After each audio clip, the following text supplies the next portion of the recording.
A struggling mechanic risks his life to save a dog on a rainy highway. Unaware the dog's owner is a reclusive millionaire artist searching for something real in a world of false impressions. Before we dive in, hit that subscribe button and drop a comment. Where in the world are you watching from? The rain had started with a whisper, a soft tapping on the garage's tin roof, almost gentle in its arrival. Jake Lawson barely noticed. His hands were deep in the guts of a rusted-out pickup, fingers blackened with oil, mind focused on the steady rhythm of bolts and belts and the occasional hiss of steam. It was later than it should have been, but that wasn't new. The shop's old fluorescent lights flickered overhead, casting long shadows on the concrete floor as thunder rumbled low in the distance. Jake exhaled through his nose, adjusting the wrench in his grip. The job wasn't complicated. Just another water pump in a long line of worn-out engines and patchwork repairs. People in this town couldn't afford fancy fixes.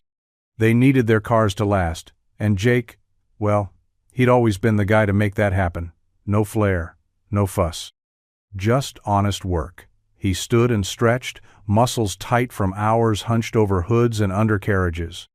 The garage was quiet now, save for the rain picking up speed and the occasional creak of old pipes settling into the night. Jake grabbed a rag and wiped his hands, glancing toward the clock on the wall. Nearly 8:30. Emily would be asleep. By now Mrs. Pruitt, their neighbor, had probably fed her dinner and made sure she brushed her teeth. He'd have to thank her again tomorrow. Jake stepped out into the parking lot, letting the cool drizzle hit his face. There was something calming about the rain. How it softened the edges of the world, muffled the noise, made things feel slower, quieter. He pulled up his hood and moved toward his beat-up old sedan. Home wasn't far, but even that short drive felt longer when your body was tired and your heart ached from years of holding too much. Just as he reached for the door, a sharp bark cut through the rain. Jake turned. At the far end of the road, through the sheets of water and glare of streetlights, a blur of golden fur darted between two lanes of traffic. Tires screeched. A horn blared. Jake didn't think. He ran. The windshield wipers thumped rhythmically, struggling to keep up with the sheets of rain pounding the glass.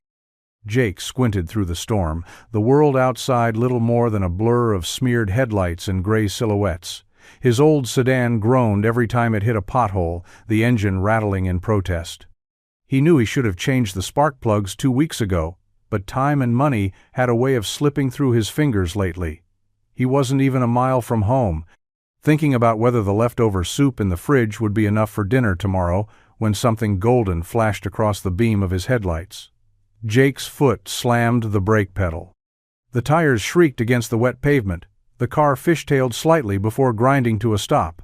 His heart slammed into his ribs. And there dead center in the lana stood a soaked, trembling golden retriever, its fur plastered to its body, chest rising and falling in fast, panicked breaths. The dog turned its head, ears flat, eyes wide. Cars flew past in the opposite direction, splashing water like ocean spray. "Shit," Jake muttered, throwing the gear into park and bolting out into the rain without thinking. The cold hit him instantly. A wall of wind and water that soaked him to the skin in seconds. He didn't care. His boots splashed through puddles as he jogged toward the dog, arms slightly out like he was approaching a skittish deer. Hey there," he said gently, over the rush of wind. "It's okay. I'm not going to hurt you." The retriever backed up a step, its paws slipping on the wet asphalt. A car swerved nearby, horn blaring. Jake's stomach clenched. "Easy," he said again, slower now, dropping to one knee despite the freezing water. He reached into his coat pocket, pulled out the granola bar Emily had shoved in there that morning, just in case, and unwrapped it with steady hands. The dog hesitated, sniffed the air, then crept forward. Close enough that Jake could see the dirt around its collar, the scratches on its nose. "There you go," Jake whispered. In a single motion, he looped his arm around the dog's body and lifted it up. And for the first time that day, the rain didn't feel quite as heavy. Jake barely had the dog in his arms when the chaos erupted around him. A car rounded the bend too fast, its headlights blinding through the downpour. The driver hit the brakes, tires shrieking as the sedan hydroplaned just feet away, narrowly missing them. A horn blared long and furious. Another vehicle veered into the opposite lane to avoid the scene, splashing a tidal wave of icy water over Jake's back. Shouts echoed faintly from somewhere, muffled by the roar of the storm. Jake didn't flinch. He didn't have the luxury. He tightened his grip around the golden retriever, shielding its head with his forearm. The dog shivered against his chest, claws clutching at his jacket, heartbeat hammering wild and fast beneath its sodden fur. Jake ducked low and ran half blind, soaked through, legs burning toward the shoulder of the road where the tall grass met the asphalt. His boots slipped in the mud. He stumbled, but didn't fall. Couldn't fall. "Hang on, buddy," he muttered between ragged breaths, heart pounding as loud as the thunder overhead. They reached the ditch and collapsed together beside a battered guardrail. Jake crouched there, cradling the dog like a child, his breath turning to mist in the cold. His chest heaved. Rain streamed down his face, mingling with the grime and sweat already clinging to his skin. The dog licked his chin. Jake let out a breathless laugh, more from shock than amusement. "You got some nerve running into traffic, you know that?" The dog didn't answer, of course, just stared up at him with wide, grateful eyes. Beneath the grime and panic, there was something soft in its gaze, trusting. Like it knew he was the only thing standing between it and something far worse. For a long moment, they just stayed there, two soaked strays under the storm. Jake finally stood, dog still in his arms, legs trembling from adrenaline. He glanced back at the road traffic still flowing, drivers unaware that a tiny thread of fate had just been pulled taut in the middle of their Monday night. Then he turned toward his car. Neither of them noticed the SUV that had stopped farther down the road, or the woman stepping out into the rain, eyes wide with disbelief. Jake had just reached the edge of his car door when the low hum of an approaching engine cut through the rain. A sleek white SUV rolled to a stop a few yards away, its high beams slicing through the mist. It idled for a second, then the driver's door swung open. She stepped out without an umbrella, heels sinking slightly into the wet gravel. The rain didn't seem to bother her.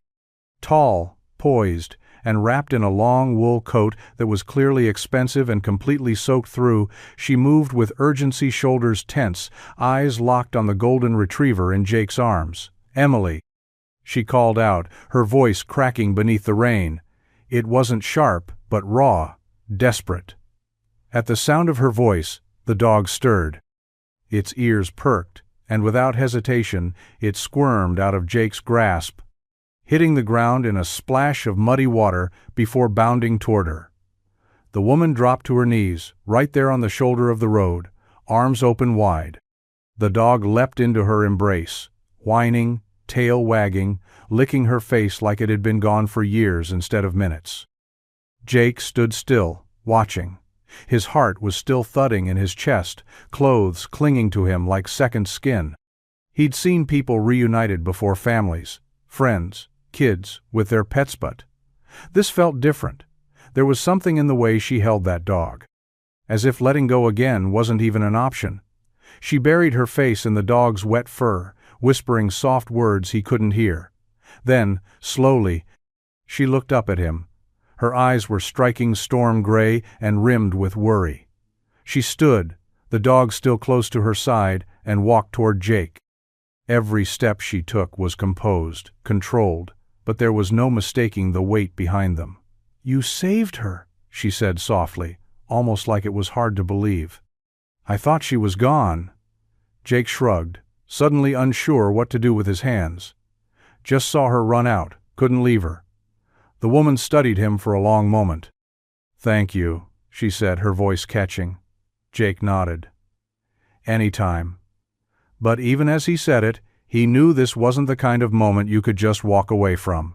The woman reached into her coat, pulling out a slim leather wallet that looked like it cost more than Jake's entire monthly rent. She didn't fumble, her movements were practiced, elegant, but her fingers shook ever so slightly as she slid out a stack of folded bills. "I insist," she said, stepping closer. Please. You could have been hit. People don't just run into traffic like that. Jake raised a hand, palm out. You don't need to do that. She looked confused. Not offended, just surprised, like this part always worked, like money always smoothed things over. You don't even know me, she said. You risked yourself for a dog that wasn't yours. You should be compensated. Jake gave a half shrug, water dripping from his sleeves. I didn't do it for compensation. But you. She needed help, he said, nodding toward the retriever now sitting loyally by her side, soaked and panting but clearly content. That's all there is to it. For a moment, the woman didn't move. The rain fell in steady waves, soaking them both to the bone. Cars passed, oblivious, the rest of the world continuing its routine while the three of them stood suspended in something quieter, stranger. Jake took a slow breath, letting the moment settle. Look, I fix things for a living. That's what I do. Sometimes it's a busted transmission. Sometimes it's a lost dog in the rain. You don't have to pay me to do what's right. The woman blinked, then slowly tucked the money back into her wallet. She glanced down at the dog, whose eyes never left Jake. I don't know what to say, she said finally, softer now. You already did, Jake replied. She's safe. That's what matters. Something shifted in her face, just a flicker. The distant elegance didn't vanish, but it cracked, just enough to show something real beneath it. Vulnerability. Gratitude. Maybe even awe. Jake nodded toward his car. You two take care.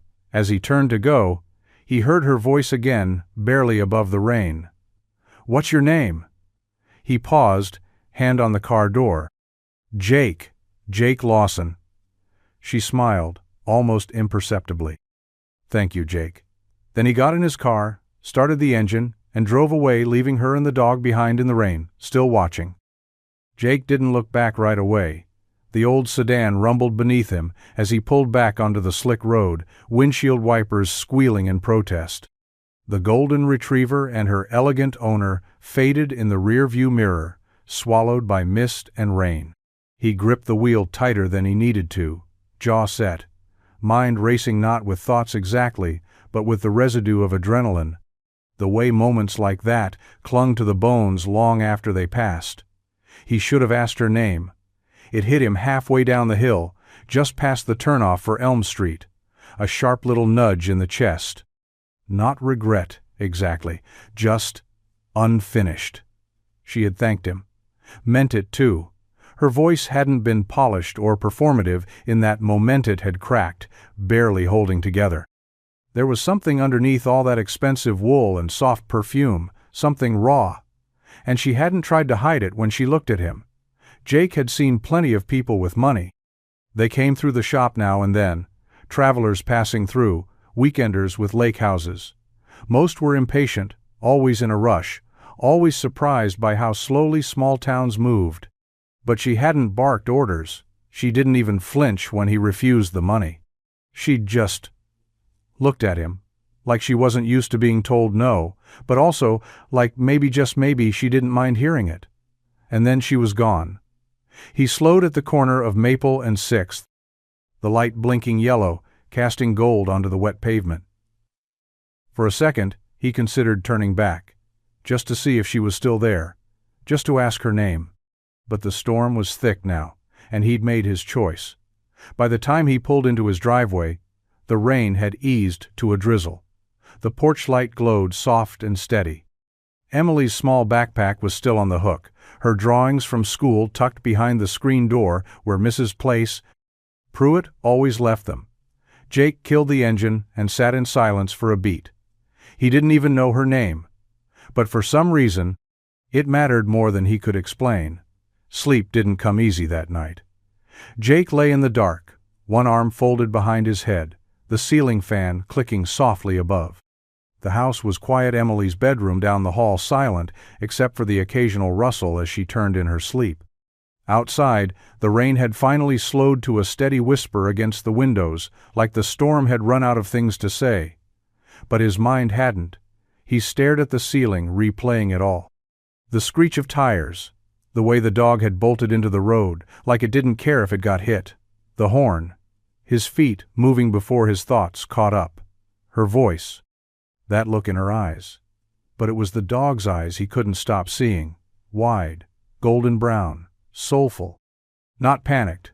Even as chaos closed in, just scared and searching, like it had been running a long time, and didn't know where home was anymore.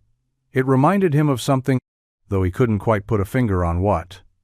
Maybe the way Emily had looked that first year after Lucy died, brave on the outside, but always watching, always waiting for something to make sense again.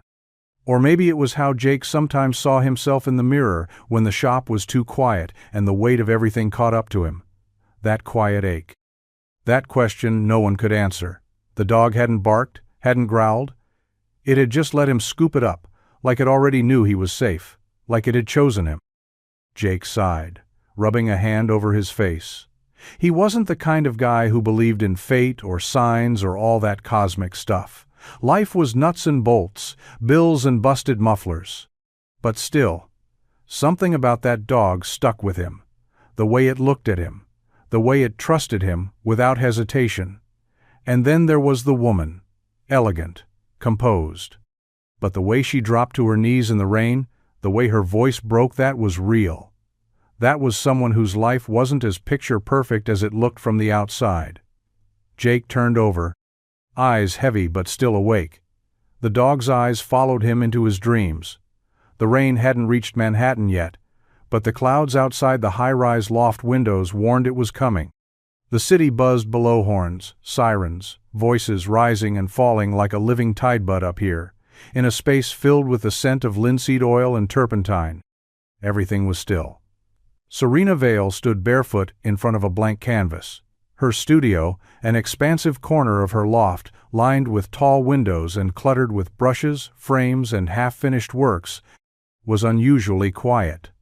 No music played. No assistants flitted in and out with coffee or canvas samples. Just the creak of old floorboards beneath her and the soft thump of Emily's paws as the golden retriever padded behind her, tail swishing. Emily had barely left her side since the scare on the highway. Serena had dried her off with the softest towels in the loft, laid out a blanket, whispered apologies into her fur. But the tension still sat in her chest like a stone. She couldn't shake the image, Emily darting into traffic, Serena's feet frozen, helpless, and then him. The man in the rain. Soaked to the bone, jaw clenched, arms wrapped around her dog like he'd known her forever. She hadn't asked his name until the very end, and when he said it, Jake, it echoed strangely in her mind, like a line from a song she used to know. Serena blinked, fingers twitching at her side.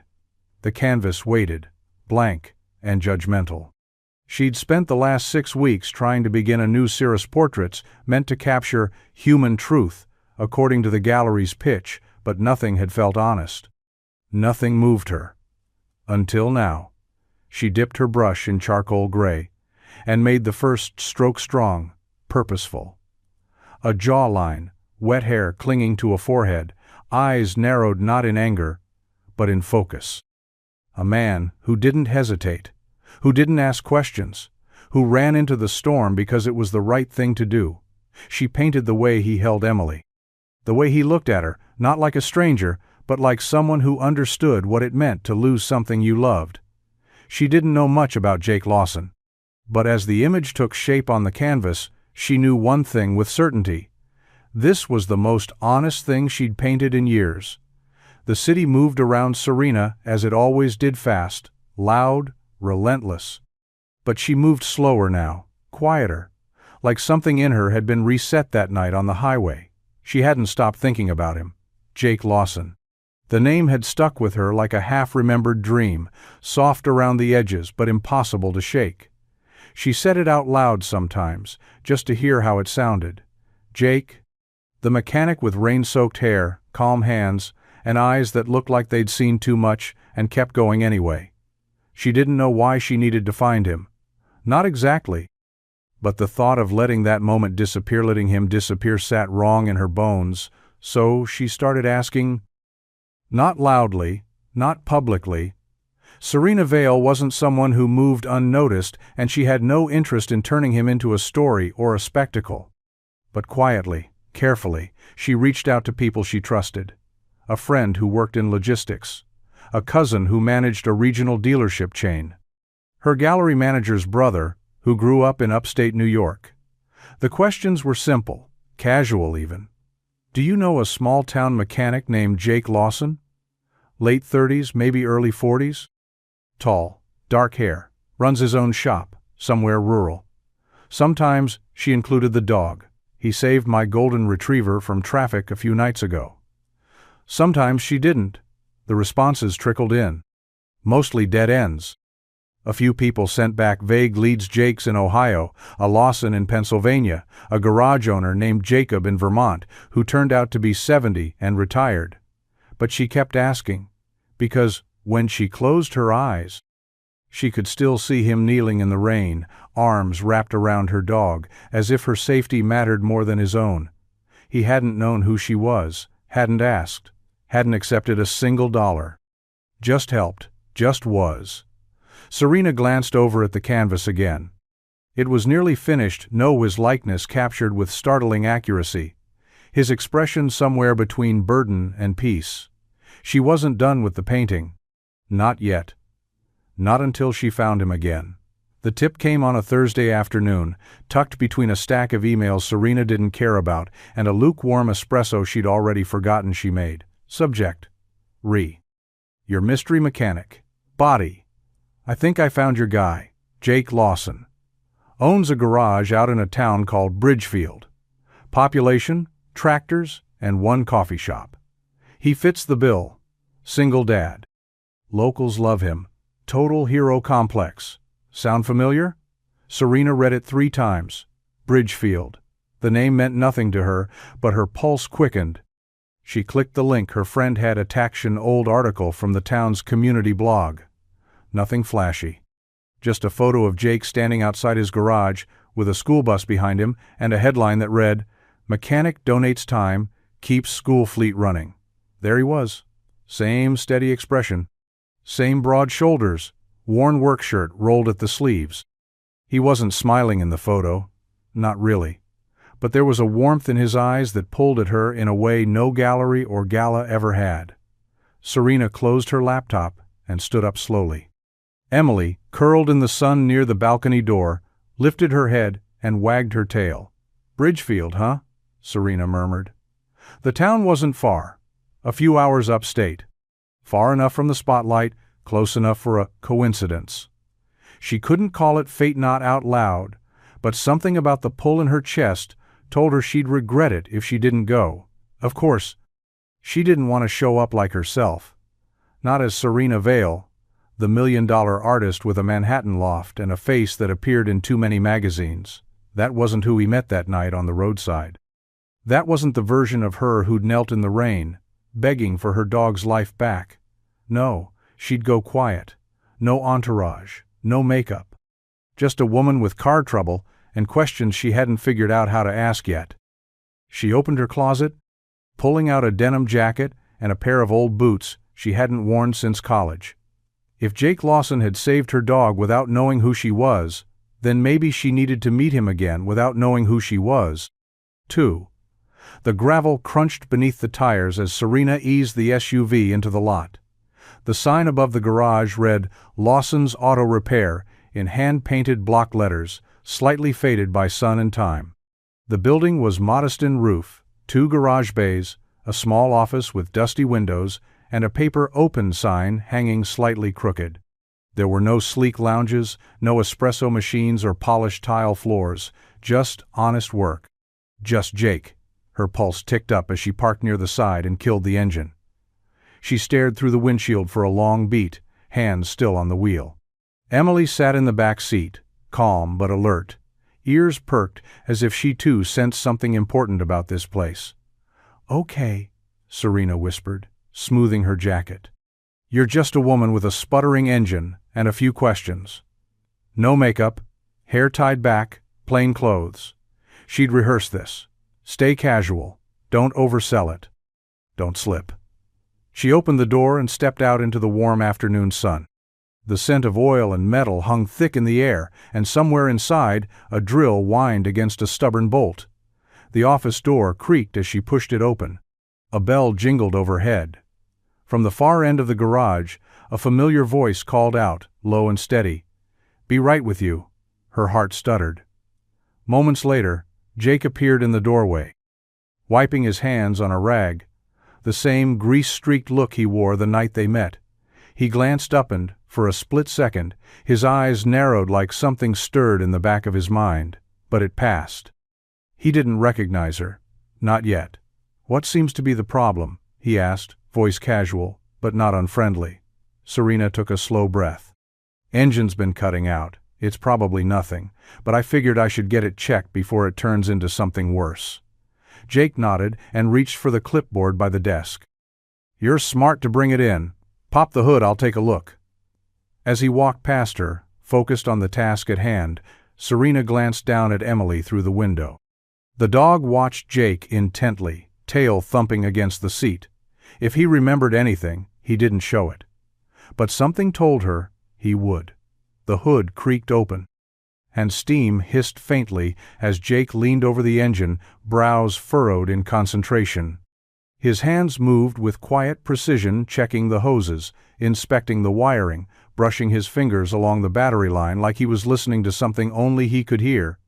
Serena stood nearby, arms crossed, pretending to study the wall of faded inspection stickers and dusty license plates nailed above the workbench, but her eyes kept drifting back to him. Jake knew. He'd known the second she stepped through the door.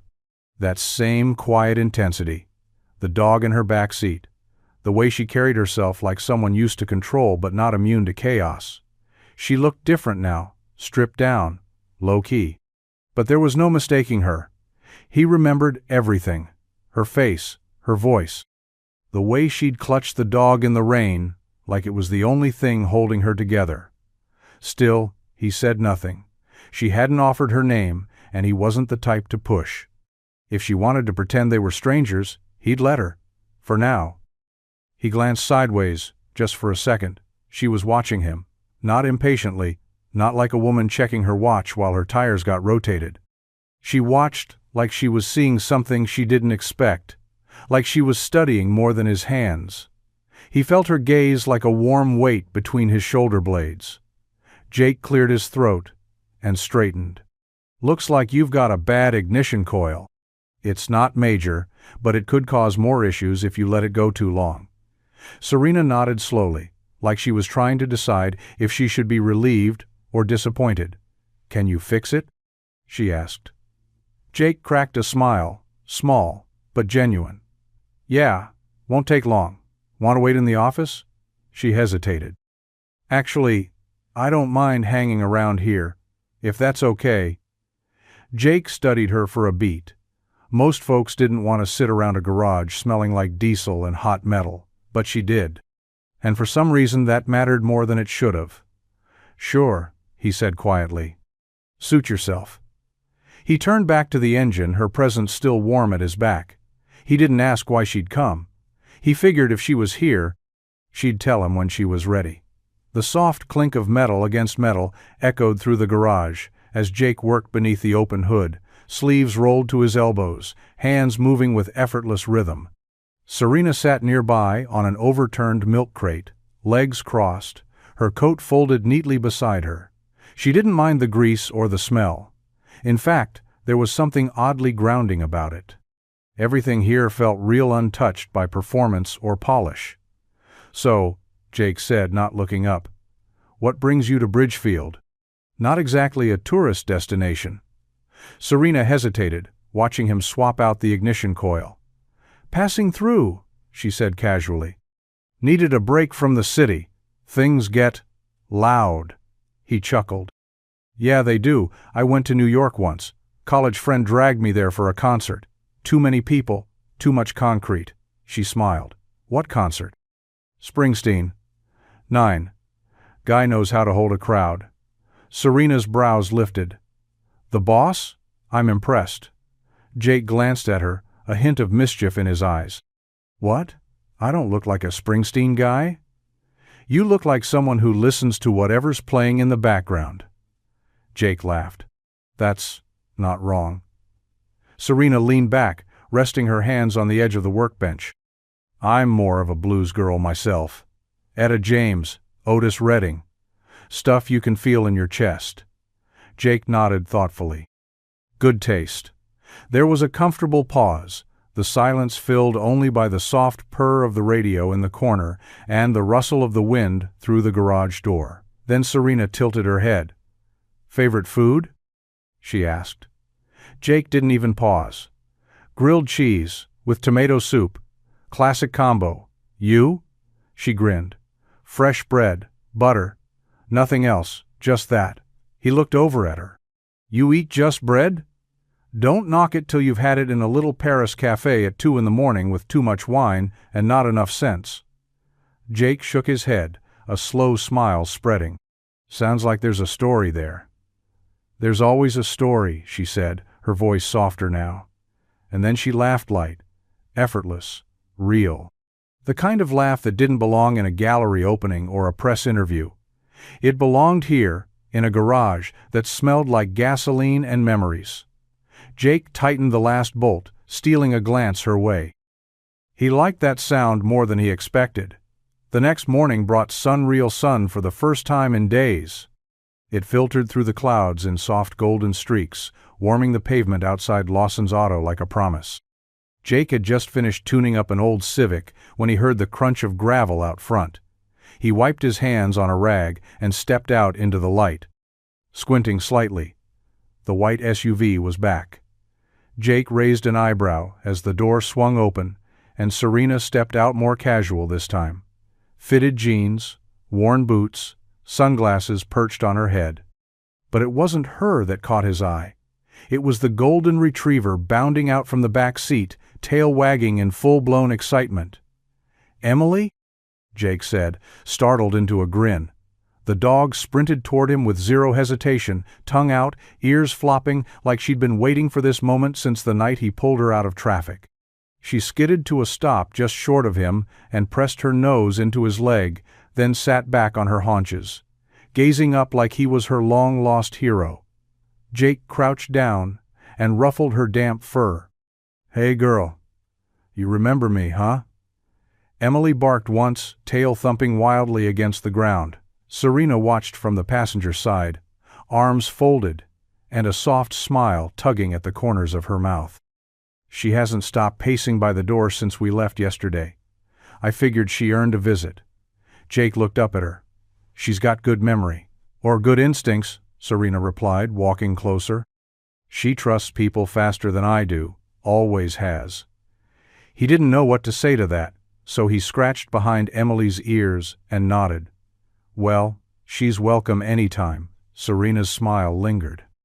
Mind if we hang out a bit? I don't have anywhere else to be. Jake stood, brushing off his hands. Sure, I've got another oil change to knock out, but you're free to supervise. I'm a world-class supervisor, she deadpanned, and Emily barked again, as if in agreement. As Jake returned to his work and Serena leaned against the garage wall, Emily laid herself at his feet, content and calm. And for a while, the three of them just existed together, easy and unhurried, like they'd done this 100 times before. The day drifted past in slow, golden pieces. Serena stayed longer than she'd planned, perched on an upturned toolbox as Jake worked through a steady stream of neighborhood cars. They didn't talk much after the initial banter, just the occasional question or passing remark, but the silence between them wasn't awkward. It was comfortable. Like background music you didn't realize you'd started humming along to. Emily snoozed in the sun near the garage door, paws twitching as she dreamed. Jake glanced up from under the hood of a battered Ford, catching Serena mid-sip from a water bottle. Her eyes met his, and for a second, neither looked away. Then she stood, brushing off her jeans. "Do you ever take a break?" she asked, nodding toward the garage clock. "It's past 2. Jake wiped his hands on a rag. "Breaks are for when the work's done." Serena smiled. "That's a terrible philosophy." He shrugged. "Comes with the territory." She stepped closer, stopping just shy of the grease, stained concrete. "I was thinking," she began, hesitating. "There's a place a few blocks down, tiny diner, smells like burnt toast and good coffee. I passed it this morning." Jake arched a brow. "The Silver Spoon? That's the one." "It's not bad," he admitted. "Terrible coffee. Amazing pie." "Well," she said, slipping her hands into her jacket pockets, "maybe you could show me." Jake didn't answer right away. He looked at her, really looked. The way her voice dipped when she was unsure. The way she stood with her weight on one foot, like she wasn't sure whether to stay or go. It wasn't a line. It wasn't a performance. Still, something in him tensed. He wasn't used to this, being invited, noticed, asked. Not like this, not by someone like her. "Are you asking me out?" he asked, half teasing, half guarded. Serena tilted her head. "I'm asking if you want coffee. If it turns into something else, we'll figure it out." Jake let out a slow breath and glanced at the clock again. "I could do coffee," he said finally. "As long as you're not expecting anything fancy." She smiled bright and real. Burnt toast and amazing pie sounds just right. And somehow it did. The Manhattan loft was quiet when Serena returned, an almost sacred kind of silence that only came late at night, when the city outside slowed to a whisper and the elevator no longer rattled with comings and goings. She dropped her keys in the ceramic bowl near the door, toed off her boots, and padded across the hardwood floor with Emily trailing faithfully at her heels. The studio lights were still on. She hadn't touched the canvas in 2 days. Not since she'd driven to Bridgefield on a whim and walked into a garage smelling of oil and honest labor. Not since Jake had looked at her not as a stranger, not as a celebrity, but as someone he might actually trust. She moved to the easel and stood in front of it, arms folded. The painting stared back at her, nearly finished, but still missing something. It was him, Jake, kneeling, in the middle of a storm-drenched road, soaked through, arms wrapped around Emily's trembling frame. The background was a blur of headlights and rain, cars fading into the gray like ghosts. But it wasn't about the scene. It was about the moment. His face was etched with urgency, and something quieter beneath it, compassion maybe. Fear, even. Not for himself, for the dog. For something that couldn't speak for itself but still mattered. That was what had stopped her in her tracks that night. Not just that he'd saved Emily, but that he hadn't thought twice about it. Serena picked up her brush and dipped it into a dark, moody wash of blue. She added a few strokes to the sky, deepening the weight of the clouds above him. Then a faint glint of light on his cheekbone reflected rain, or maybe something else. A glimmer of warmth, of heart, of humanity. She stepped back, studied it, and felt her throat tighten. This wasn't just a painting. It wasn't a commission or a showpiece or part of her next gallery series. It was something real. A piece of a man she barely knew and couldn't seem to forget. Serena lowered the brush, wiped her hands on her apron, and whispered to the empty room, "Now it's done." But she knew, deep down, the story was just beginning. The Silver Spoon was the kind of diner where time hung heavy in the air, like the smell of old coffee and fried bacon. Vinyl booths creaked when you sat down, and every table had a sugar dispenser that stuck just slightly when you poured. It wasn't stylish, but it was warm, familiar, honest. Jake slid into the corner booth and watched Serena settle across from him, her jacket already draped on the seat beside her, her hair pulled back in a loose braid. The waitress didn't recognize Herond. Serena seemed to like it that way. No wide-eyed stares, no phones held up for pictures. Just a menu, a pot of black coffee, and a crooked smile from someone named Denise, who called everyone on.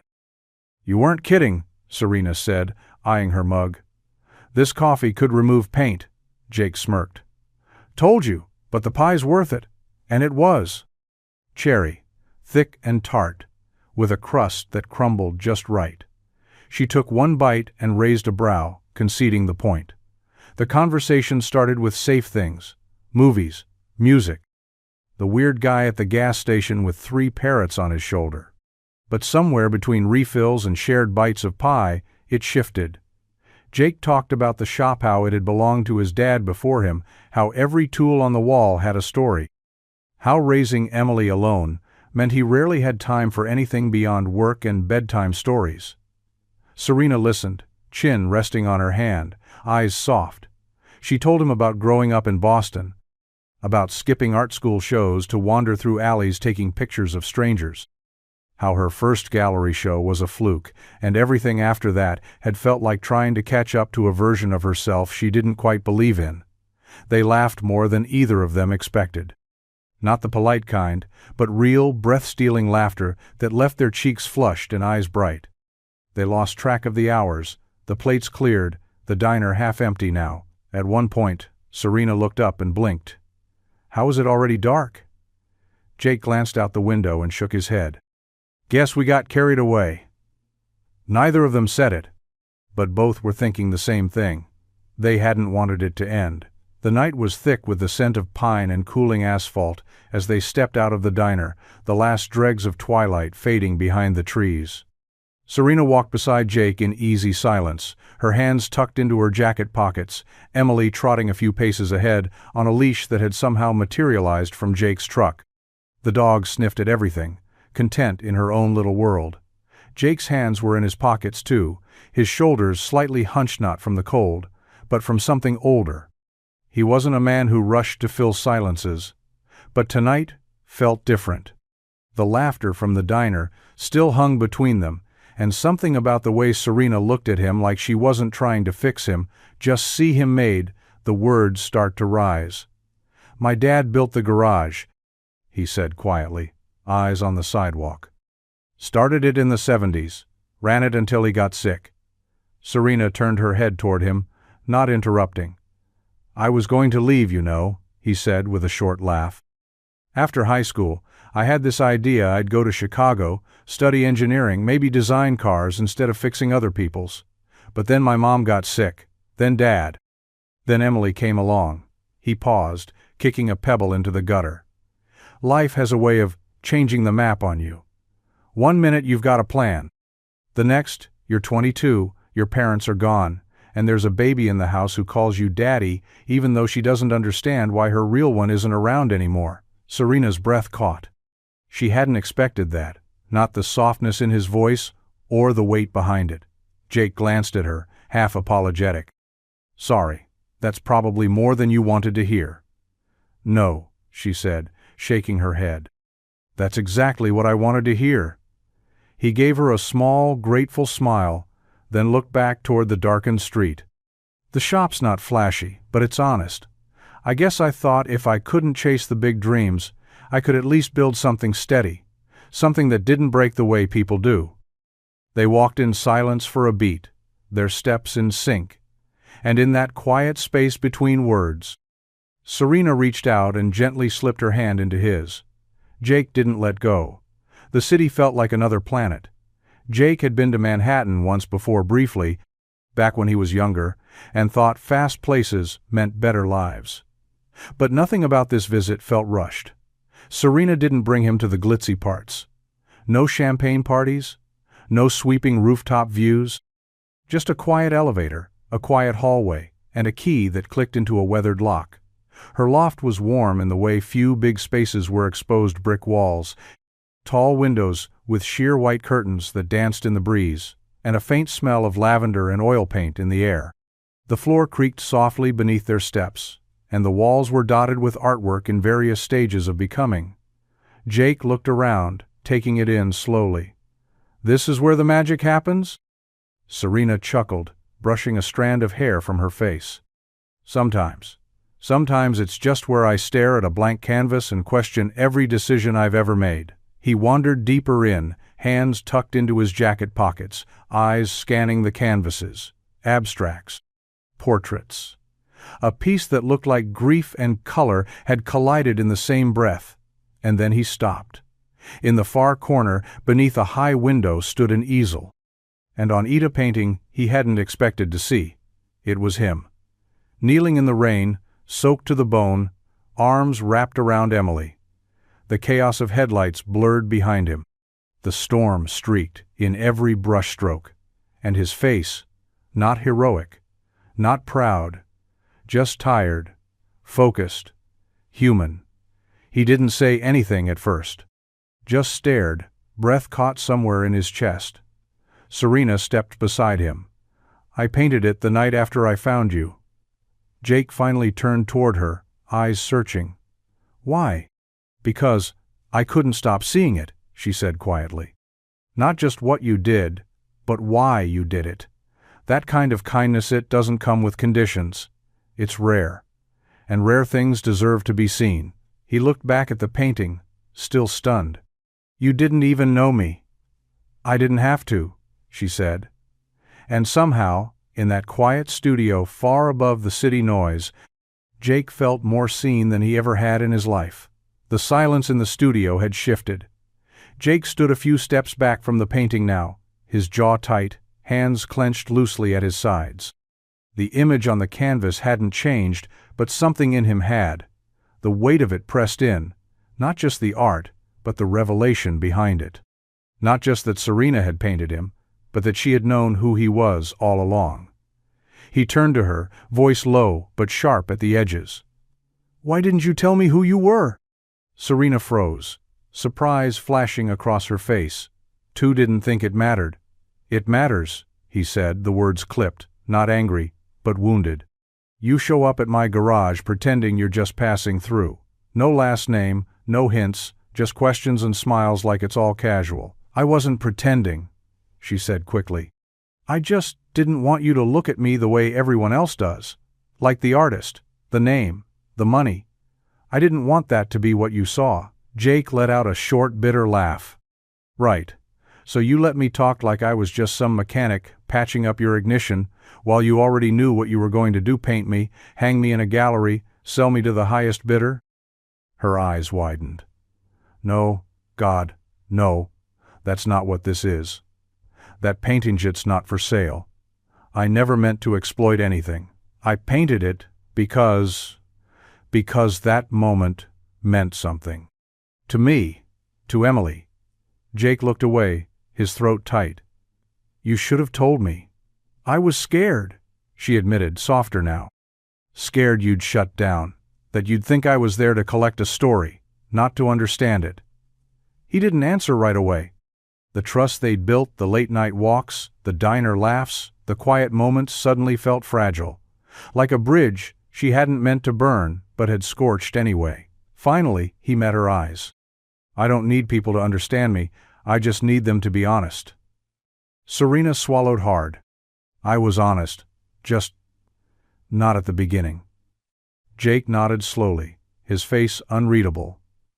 Then he turned and walked out, the door clicking shut behind him, leaving her standing alone in the echo of her truth. The rain returned the next daylight, persistent, draping the city in a cold, gray stillness. Serena sat alone at the kitchen island, her untouched mug of tea growing cold. Fingers curled tightly around the ceramic, as if holding it would keep her grounded.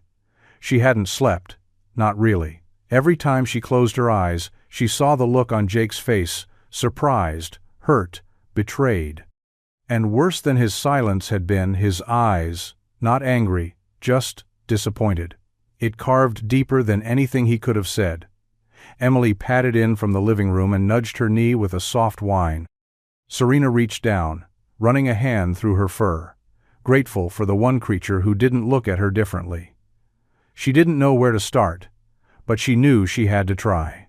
By noon, she was on the road, a duffel bag in the trunk, her hair tied back, no makeup, no studio gloss, just Serena. Or whatever version of herself she used to be before the world began painting over the edges. Bridgefield greeted her with its usual quiet. The trees still wet from the rain, the streets half empty, the diner sign flickering like always. She pulled into Lawson's auto and sat in the car for a long minute before getting out. Jake was under the hood of an old truck, his sleeves rolled up, face shadowed, focused. When he looked up, he didn't seem surprised. "Hey," she said gently. "Hey." "I came to talk," she offered. To explain. He nodded once but didn't move from where he stood. "I should have told you who I was from the beginning. I didn't lie, but I also didn't trust you enough to be real. And that's not on you. That's on me." Jake closed the hood with a firm thunk and leaned against the truck. His jaw was tight, but his voice was calm. "I just needed it to be what it was. No games, no angles." "I know," she said. "And I ruined that." They stood in silence, the space between them stretching. Jake finally pushed off the truck and walked past her toward the garage. "I just need some time," he said without looking back. And this time, Serena let him go. The gallery was buzzing, all clean white walls and sharp black suits, the kind of place where silence felt curated, and even the champagne bubbles moved in measured rhythm. Serena stood near the back, arms folded, eyes distant as people flitted around her collectors, critics, curators, and the ever-hovering presence of her agent, Madison, who spoke in a clipped, rehearsed tone even when no one was listening. "You haven't confirmed the final piece," Madison was saying, flipping through her tablet with the urgency of someone who lived for deadlines. "We need the anchor work. Something with teeth, something personal." Serena didn't answer. Her gaze drifted toward the far corner of the gallery mock-up, where a large blank space waited, empty frame, empty wall. A placeholder for what Madison had been calling the mechanic painting, the Jake portrait. "I've already sent you 20 pieces," Serena said, her voice quieter than usual but firm. "That should be enough." Madison lowered the tablet. "You know that's not how this works. The other pieces are strong, sure. But that one, that's different. It's raw. It's not just technique, it's honest. That's what people want now, Serena. Truth. Vulnerability." "It's not for them," Serena said flatly. Madison blinked. "You've never pulled a piece. What is this really about?" Serena turned, slowly, finally meeting her agent's eyes. "It's about the fact that not everything real is meant to be consumed. That painting? It's not a product. It's a moment. His moment.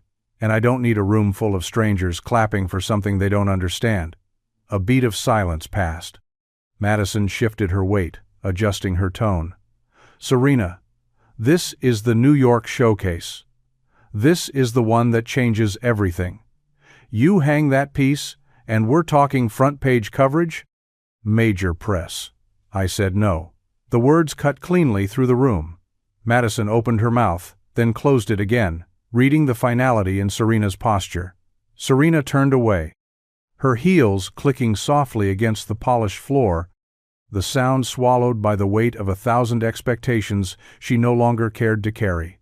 Let them have the show, but Jake's story that was hers to protect. The thunder came in low, distant rolls at first, soft enough to ignore, almost soothing in its rhythm. But by late evening, the sky had cracked wide open, and the rain came hard and fast, lashing against the windows of Jake's house with a kind of fury that demanded attention. He stood in the doorway of the living room, one hand braced against the old wooden frame, staring out into the dark. Lightning lit up the sky in flashes white veins across a charcoal canvas. The air smelled of wet earth and ozone, sharp and familiar. The storm brought it all back. Not just the night he'd pulled a trembling golden retriever out of traffic, but everything that had followed. Serena. Her voice in the rain. The quiet way she'd watched him from the garage wall, like she was seeing something no one else had bothered to look for. The feel of her hand slipping into his on that walk home. And then the painting. God, the painting. Jake had told himself he wasn't angry. But the truth was murkier than that. It wasn't about betrayal, not really. It was about exposure. Being seen in a way he hadn't asked for. Vulnerable, open, unguarded. He hadn't realized just how carefully he'd built his world until someone stepped into it and held up a mirror. And yet, he missed her. The thought came without permission, sharp and sudden. Not just the way she laughed, or the way she always seemed to say something deeper without trying, but the quiet between them.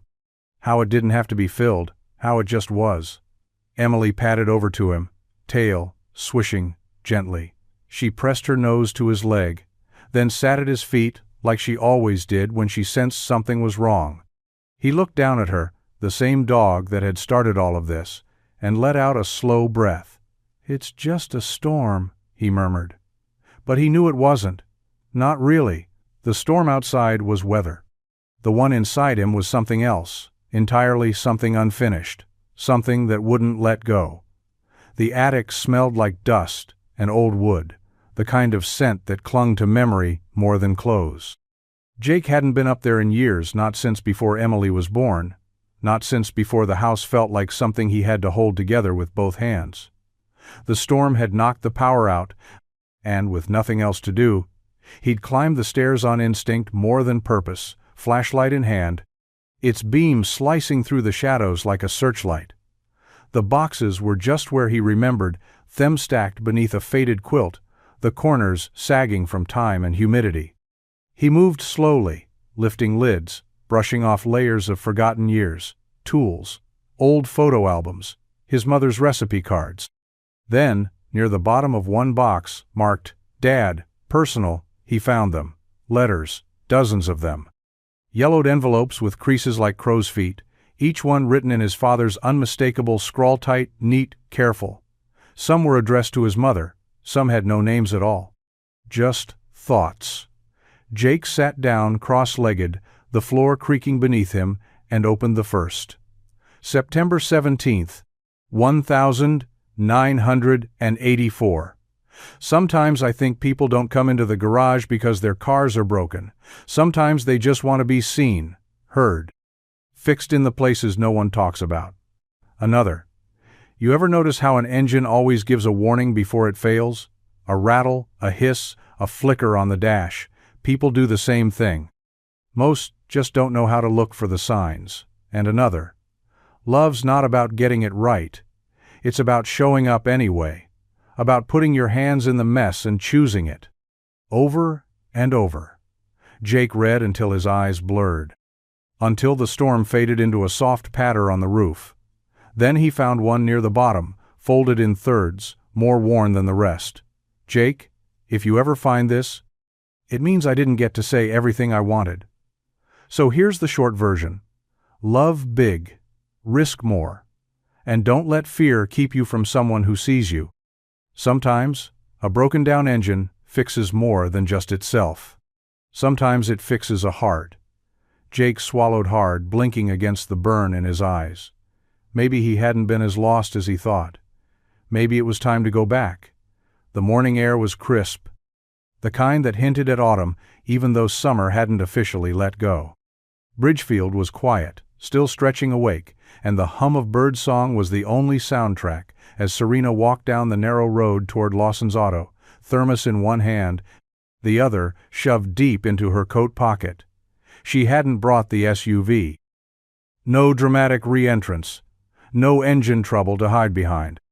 Just her tired, hopeful, stripped of everything but honesty. The garage came into view, its door rolled halfway up, the scent of motor oil already floating on the breeze. Jake was bent under the hood of a pickup, unaware of her presence at first. Serena stopped at the edge of the lot, just outside the gravel, and waited. When he finally looked up, she didn't wave or smile or fill the space with nervous words. She just held up the thermos. Jake stood slowly, wiping his hands on a rag. His eyes were guarded, but not cold. "I figured," she said, stepping closer. "If I ever showed up here again, it should be with coffee and the truth." He raised an eyebrow, but said nothing. "I messed up," Serena continued. "Not because I painted you, that came from a real place, but because I walked into your life wearing a mask and then got upset when you saw through it." Still quiet, she set the thermos on the workbench. "You didn't ask for any of this, and I didn't come to ask for anything either. I just wanted you to know. I see it now. What you gave me, that moment. It wasn't about a dog or a painting. It was about being seen." Jake exhaled, slow and steady. Then, finally, he stepped toward her. "You didn't have to come back." "I did," she said. "Not for the painting, not for closure, for you." He looked at the thermos, then at her. "You remembered how I take it?" he asked softly. "No cream, little sugar, just enough to take the edge off." A pause. A flicker of something that might have been a smile. Jake nodded. "Okay," he said. Let's start there. The loft was quiet again, but this time it didn't feel empty. Jake stood in the center of Serena's studio, hands in his jacket pockets, eyes roaming the tall walls and scattered canvases. Everything smelled faintly of paint, and rain, the kind of scent that lingered in places where people created things from pieces of themselves. Emily paced slowly around the room, sniffing corners, occasionally glancing at Serena like she was making sure it was okay to be here. Serena stood beside a large canvas draped in white linen. Her fingers hovered near the edge of the cloth but didn't move just yet. "I wasn't going to show this to anyone," she said quietly. "It wasn't meant for a gallery, or press, or collectors." Jake said nothing, but the weight in his expression told her he understood. He was watching her, not with suspicion, but with something deeper, something steady. She took a breath and pulled the linen free. The portrait stood tall and quiet, as if it had always belonged to this room. Jake, kneeling in the rain, soaked and bracing, one arm wrapped tightly around Emily's trembling body. The chaos of the road behind him was blurred into soft motion, but his face was in perfect focus. Not dramatic, not posed, just present, grounded.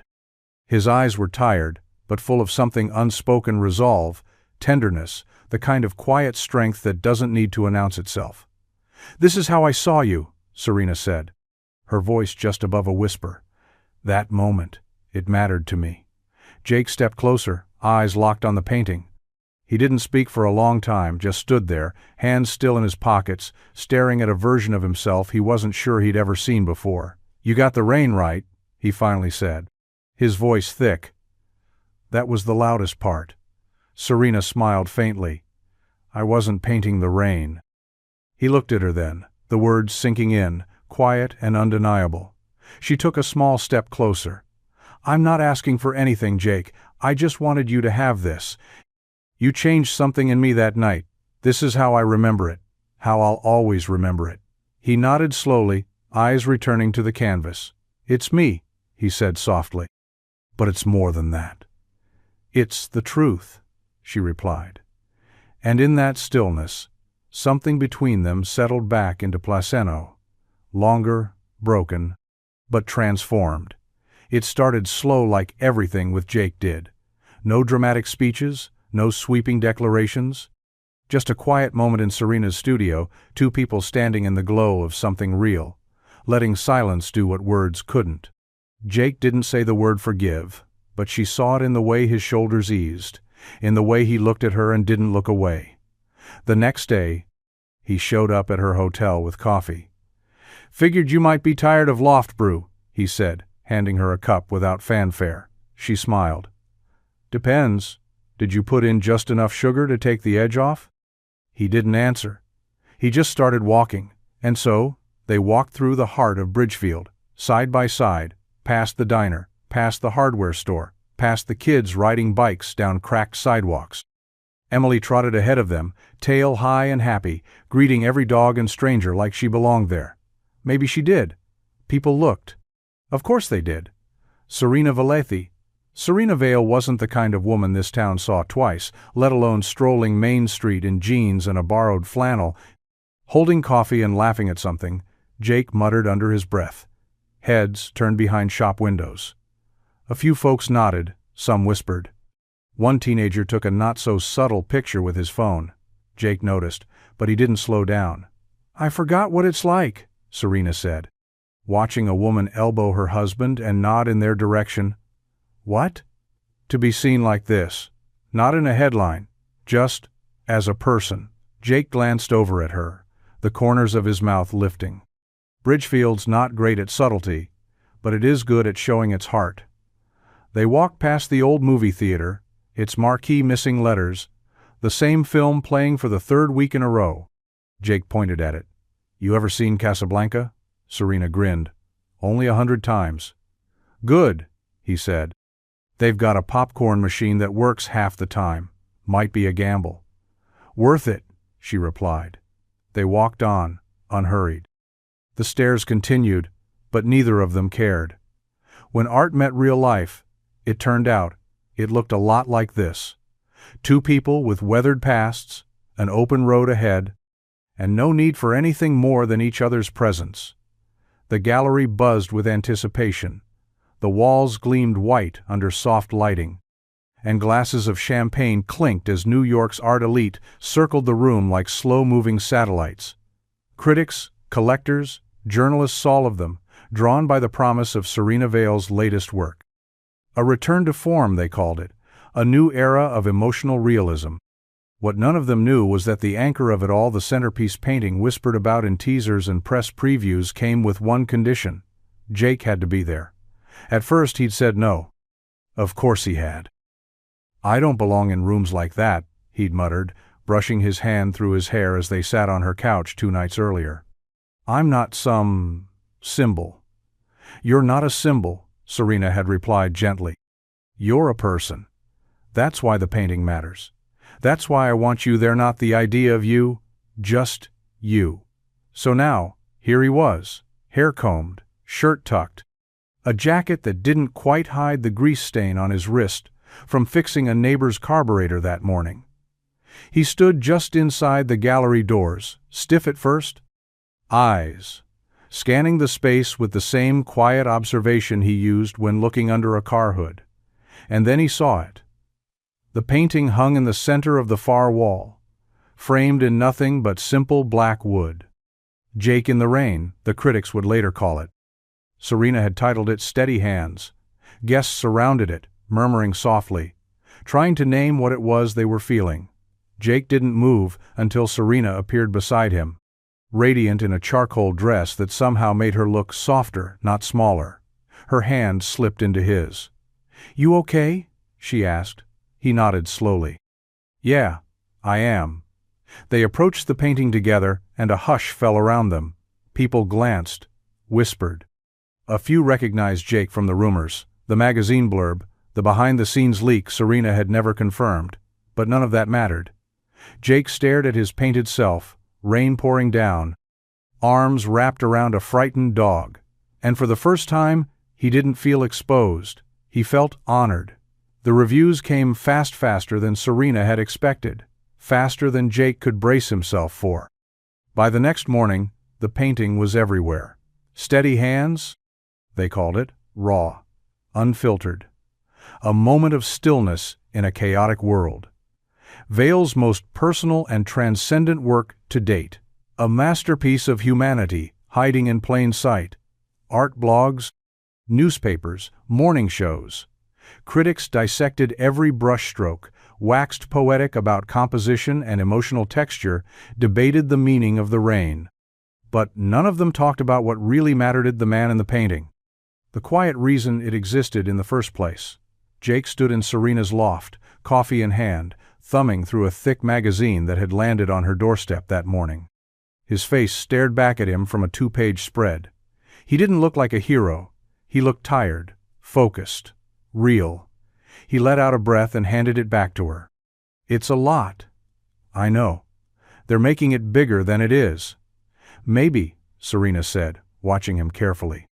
"But maybe that moment was already big. Maybe the world just finally noticed." Jake didn't answer right away. He crossed the room and stared out the tall windows. The city moved below them, fast, loud, indifferent. And yet, here he was, standing in a space built for a world he never thought he'd be part of. "I didn't do anything special," he said quietly. "You didn't need to," she replied. "You did something true. That's rarer than most people think." Jake turned toward her, eyes still clouded with uncertainty. "I'm just a guy who fixes cars." "No," she said, walking over. "You're a guy who ran into traffic for a dog you didn't know. A guy who raised a child that wasn't his because it was the right thing to do. You're the kind of person people don't expect to exist. That's what they're seeing." He looked down at his hands, rough, calloused, scarred in places no critic would ever notice. "They act like I saved the world." Serena reached for him, her fingers curling gently around his. "You saved mine," she whispered. And for once, Jake didn't argue. The renovation wasn't flashy. There were no ribbon cuttings, no photographers, no grand opening banners flapping in the wind. Just fresh paint, upgraded tools, a new roof that didn't leak when it rained, and a modest wooden sign above the entrance with clean black lettering. Lawson. Vale Motors. Jake hadn't wanted the name at first. "This is your shop," he told her when she brought it up. "It always has been." But Serena had smiled and said, "Not anymore." It started with small things. New hydraulic lifts to replace the ones that groaned with age. A better heater for the office in winter. Lighting that didn't flicker and hum like a dying wasp. Serena never made a production out of it. She didn't throw money around or try to turn the garage into something it wasn't. She just asked what would make this easier, better, more sustainable. And Jake, slowly, let her help. He worked every day like he always had under the hood, covered in grease, giving every job the same attention, whether it was a luxury coupe or a farmer's old pickup. But there was a new ease in his step, a quiet pride in the way he handed keys back to customers, leaning against the counter with a coffee mug that said, "You break it, I fix it." Serena came by most mornings now. Sometimes she brought coffee, sometimes she brought Emily. She never hovered, just stayed nearby, sketchpad in her lap, or helping organize parts, or sitting on the porch with a book while Jake worked. It felt natural, like she'd always been part of the rhythm. Locals got used to her. They stopped whispering, started waving.